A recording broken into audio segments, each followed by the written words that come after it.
Então, quando você abre Malaquias capítulo 1, versículo 2, diz assim, estou lendo na NVI, certo? Eu sempre os amei, diz o Senhor, mas vocês perguntam, de que maneira nos amaste?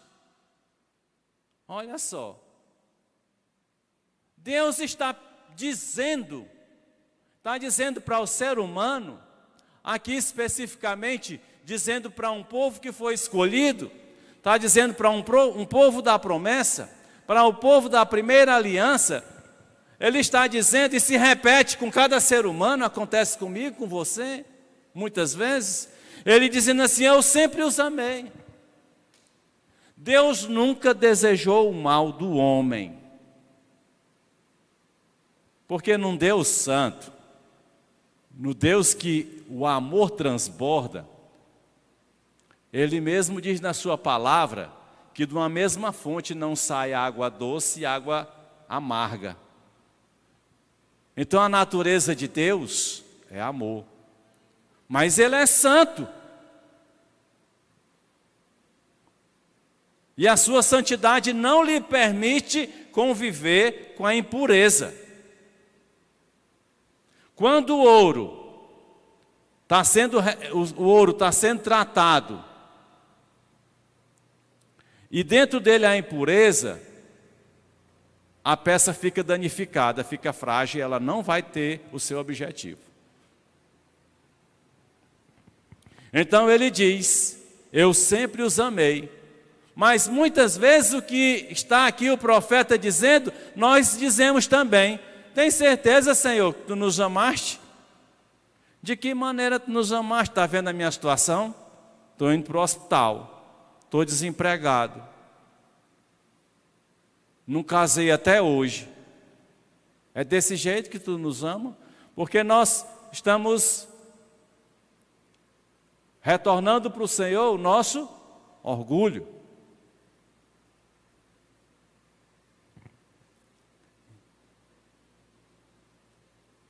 E aí então, ele responde, não era Esaú irmão de Jacó? Declara o Senhor, toda a vida eu amei Jacó. Ele está falando de que ele ama, e aqueles que ele ama, mesmo assim, viram as costas para ele. E ainda fica indagando, porque sempre buscamos o que é bom, entre aspas, para nós.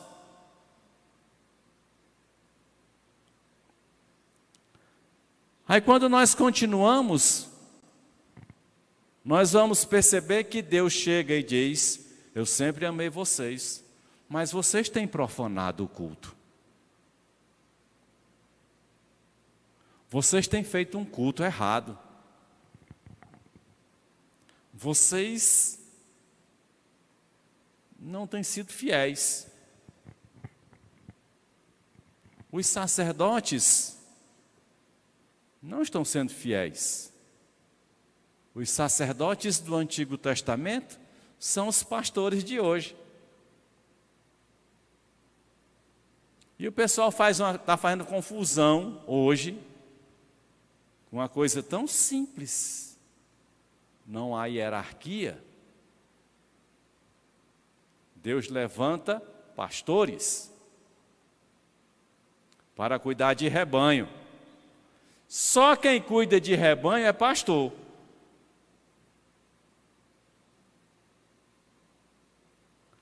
E às vezes levantam-se elementos que se acham acima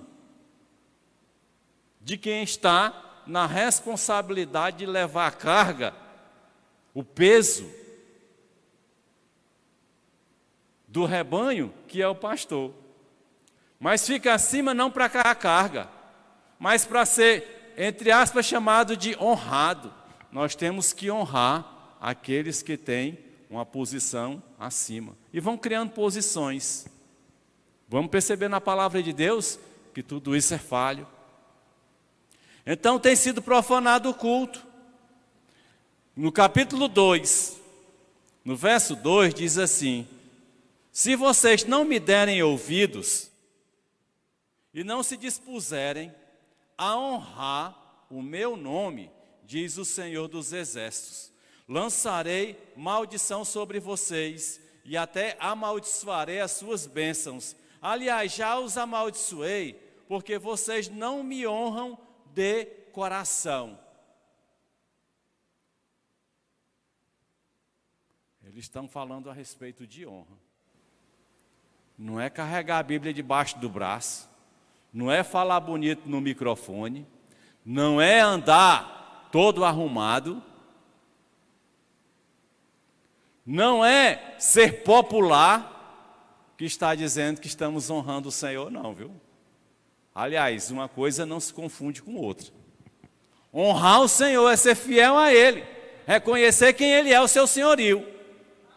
E a honra dentro de qualquer templo, de qualquer casa, de onde se congrega o povo de Deus, a honra tem que começar no púlpito.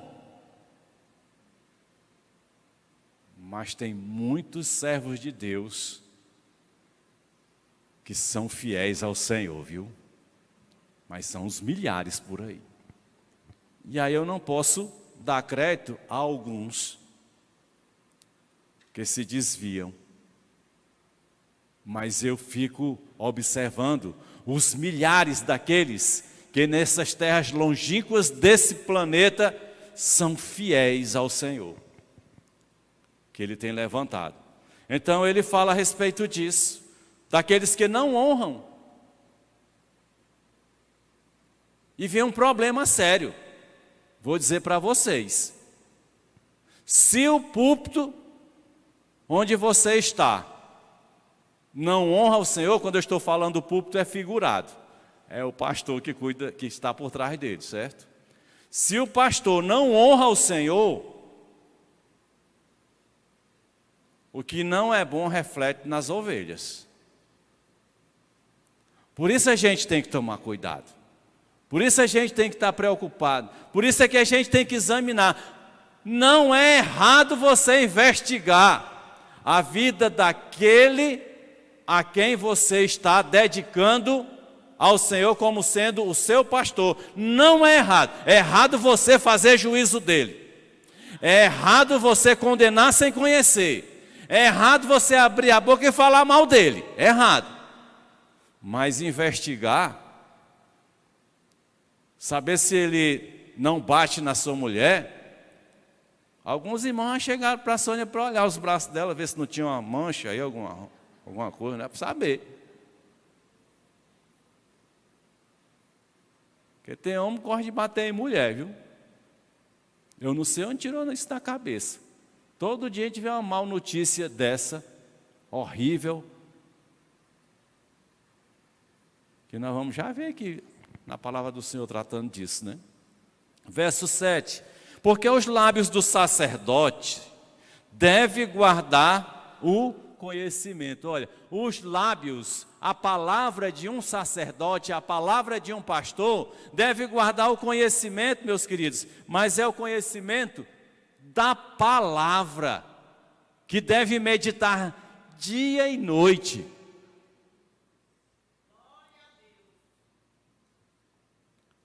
E da sua boca todos esperam instrução na lei, porque ele é o mensageiro do Senhor dos Exércitos.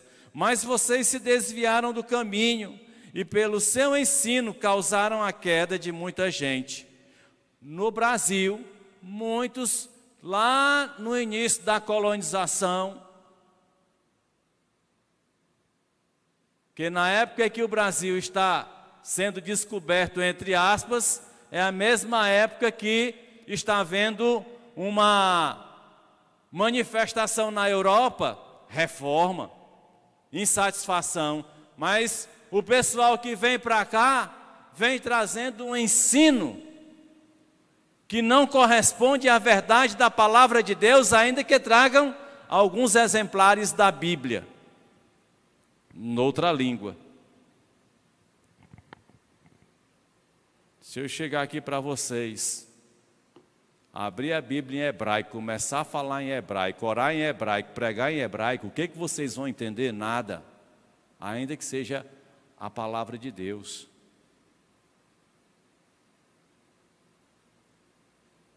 E por muito tempo isso aconteceu. Aí chega para cá, por isso muita idolatria no Brasil. Por isso se levantam sacerdotes dizendo que aqueles que vivem o Evangelho estão errados. Porque vieram depois como se nós... Porque aqui tem o nome de uma igreja batista, que tem 20 anos, quer dizer, veio depois. Não, nós estamos vindo da época da crucificação de Cristo e da sua ressurreição. Não estamos vindo de agora.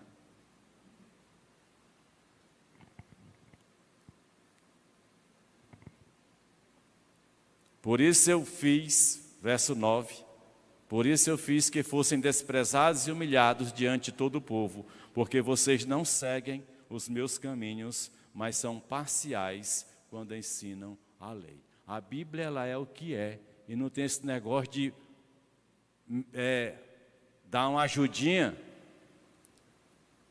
Tem pessoas que acham que por ter dinheiro ou ter um status social, tem que maneirar, tem que aceitar ele ter 2 mulheres, tem que aceitar ele fazer o que não deve. Tem isso não. A palavra de Deus é uma só.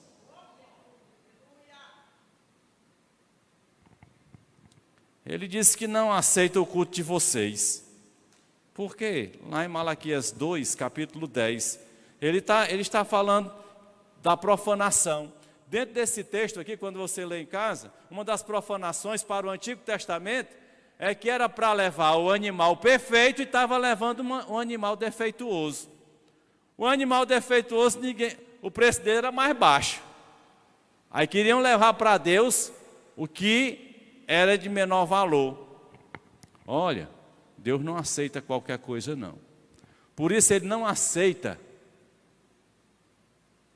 o simples ato de você doar a oferta. Ele aceita a sua vida.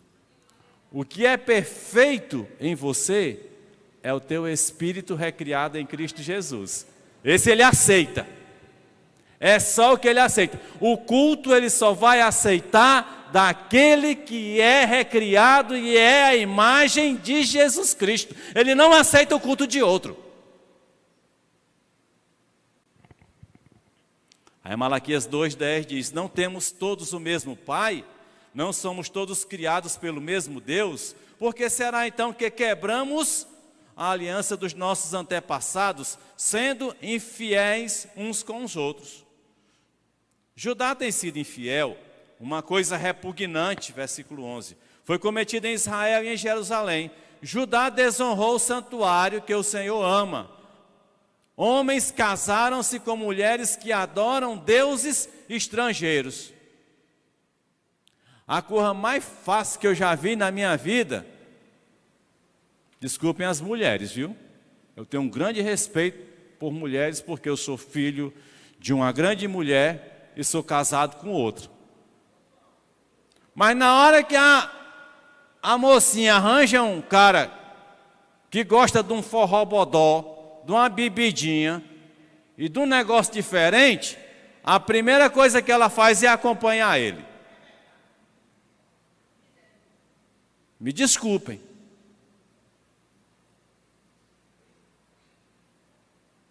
Mas o homem não fica atrás não, porque toda mulher esperta, experiente, escraviza o homem. Se a mulher souber fazer, ela traz o homem acorrentado para o resto da vida. Eis o perigo. Mas aqui estavam casando o povo de Deus com mulheres que volta lá para o conselho de Balaão. Qual era o conselho de Balaão? Rapaz, pega o teu povo aí, as meninazinhas aí, e faz esse povo pecar. Porque se é uma coisa que é forte no mundo, chama-se sexo. O negócio forte. Deus fez forte sexo para procriação. Irmã, se a irmã está sentindo frio, peça um irmão aí para diminuir, viu? Viu, irmã? Está sentindo frio, peça para diminuir. Não é obrigado a ficar todo mundo com frio não, viu? Tá certo? Se não está com frio, então diminui esse negócio, aumenta aí. Né? Então, gente, se é um negócio forte, é sexo, porque Deus fez forte para que hoje tivesse o mundo povoado. Só que a distorção e o pecado levou a fazer as maiores e absurdos erros que se pode cometer através desta via, que é a via do sexo, né? E ele continua, versículo 13. Há uma outra coisa que vocês fazem: enche de lágrima o altar do Senhor, choram e gemem. Ah, Senhor, como eu te amo! Choram, gemem, ficam gemendo, mas não muda.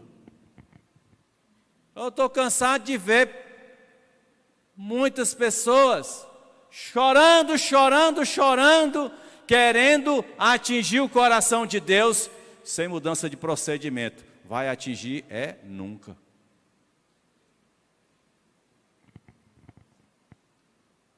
Ele continua dizendo: ele já não dá atenção às suas ofertas e nem as aceita com prazer.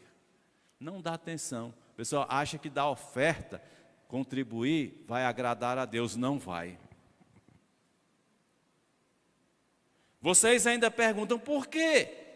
É porque o Senhor é testemunha entre você e a mulher da sua mocidade, pois você não cumpriu a sua promessa de fidelidade, embora ela fosse a sua companheira, a mulher do seu acordo matrimonial. Isso aqui é algo repetitivo, gente.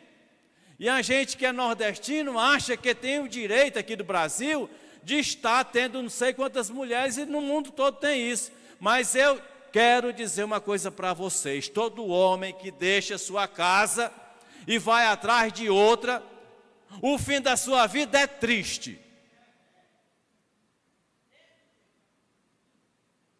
E tem uns que voltam, e eu estou acompanhando um caso de perto, que depois de muito tempo está voltando para a mulher da mocidade, que ele abandonou, virou as costas, vir cuidar. Mas muitas vezes é isso que acontece. E a palavra de Deus é um espelho real, é verdadeiro isso aqui, é claro, muito claro. E a gente às vezes quer ficar cego. Nada, pai, eu lá preciso. Não conheço quem anda saindo fora do trilho da fidelidade para não acontecer coisas desastrosas. A maior de todas é que não dorme, viu? Porque a consciência não deixa. Já começa por aí, e por aí vai, né? Versículo 15. Não foi o Senhor que os fez um só, em um corpo e em espírito? Eles lhe pertencem? E por que um só? Porque ele desejava uma descendência consagrada. Portanto, tenham cuidado, ninguém seja infiel à mulher da sua mocidade. Ele diz muito claro, 16, eu odeio o divórcio, diz o Senhor, o Deus de Israel. E o homem que se cobre de violência, como se cobre de roupas, diz o Senhor dos Exércitos. Por isso tenham bom senso, não sejam infiéis. Quer cultuar ao Senhor, quer que o seu culto seja recebido pelo Senhor, seja fiel à sua mulher, seja fiel ao seu marido. Sem fidelidade é culto paraguaio. Eu quis dizer outro nome, mas apareceu só esse. É fake, né? A linguagem é fake, é culto falso. Não é culto ao Senhor. Então, para que se tenha um culto ao Senhor, nós precisamos nos voltar para Deus. Malaquias 2,17. Vocês têm cansado o Senhor com as suas palavras. Como temos cansado? Vocês ainda perguntam? Quando dizem, todos os que fazem o mal são bons aos olhos do Senhor, e Ele se agrada deles. E também quando pergunta, onde está o Deus da justiça?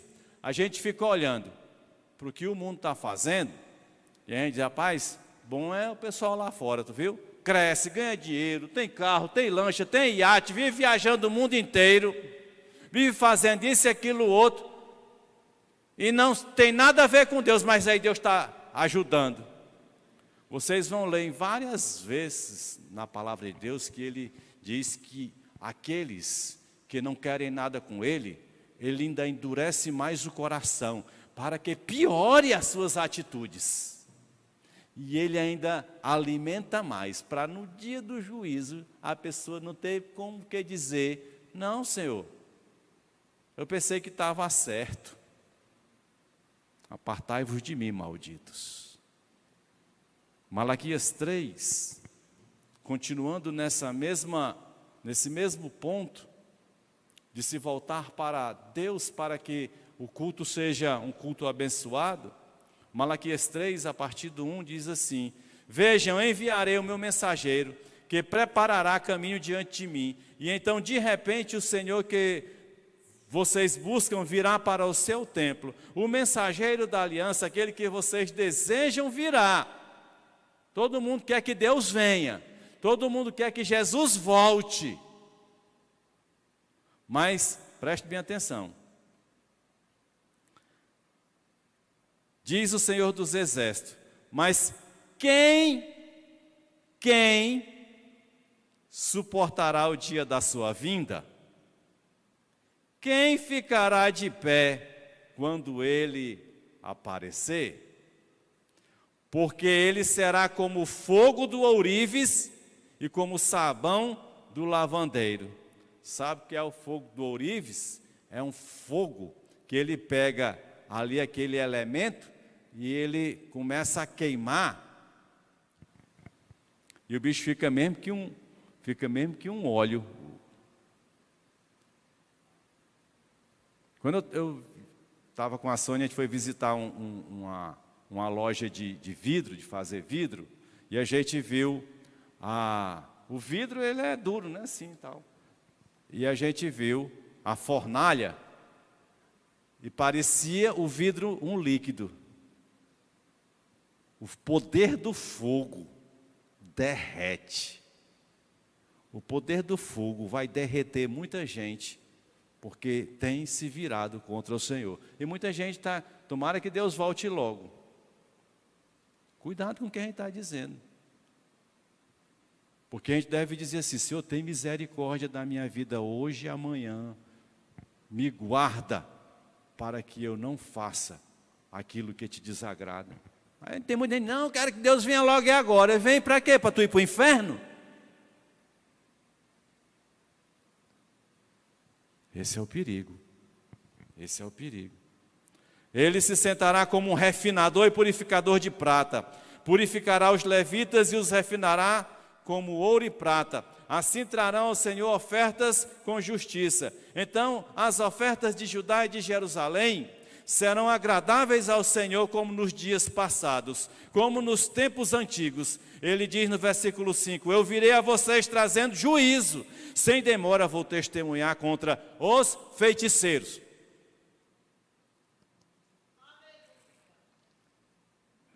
Pasmem uma coisa, está cheio de crente feiticeiro, fazendo mandinga.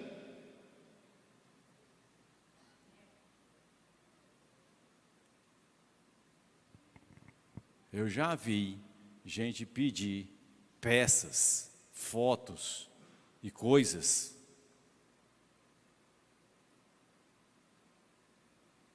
para utilizar numa oração.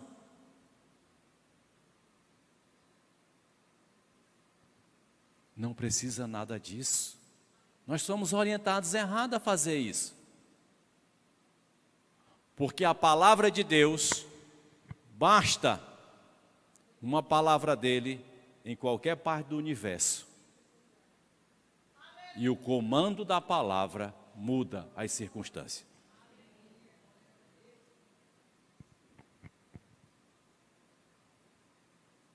Eu vi pessoas orando para casamento acabar, gente. Porque diz uma profecia que aquele homem que era casado seria o teu marido, mas ele era casado.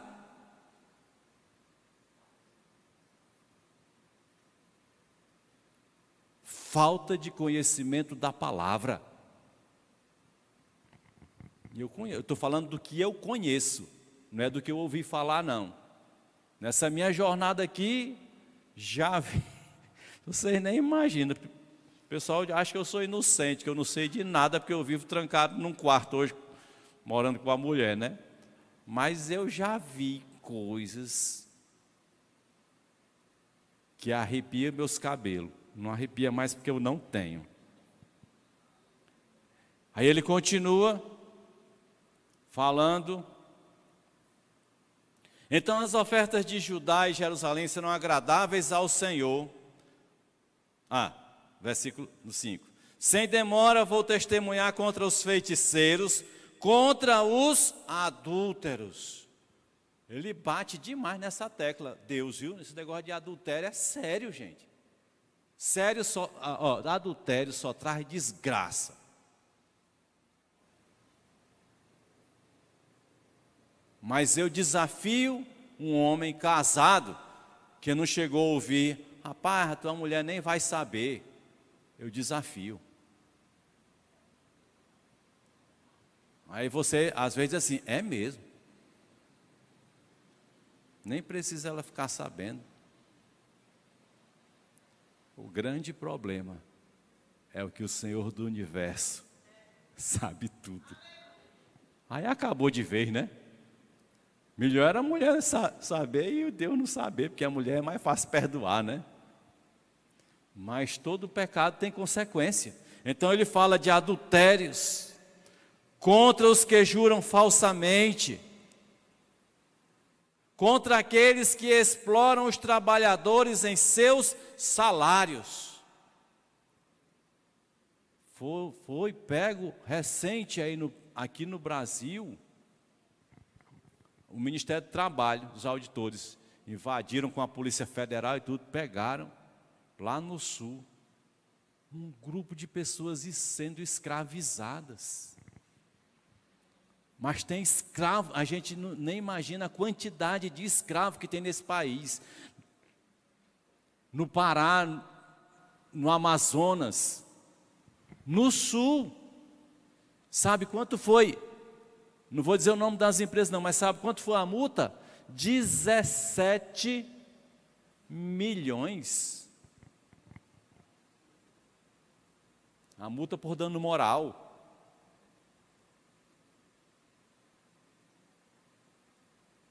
Mas ele está falando, exploram os trabalhadores em seus salários, que oprimem os órfãos e as viúvas e privam os estrangeiros dos seus direitos. Não tem respeito por mim, diz o Senhor. Essa camada aqui não tem respeito por Deus, então não se volta para Deus. Pode estar num culto. Tem muita gente dentro da igreja que não mudou de vida. O pessoal fica cobrando do pastor, não vai dar um jeito nisso não? O pastor não dá jeito nessas coisas não, quem dá jeito é Deus. O pastor fala a palavra.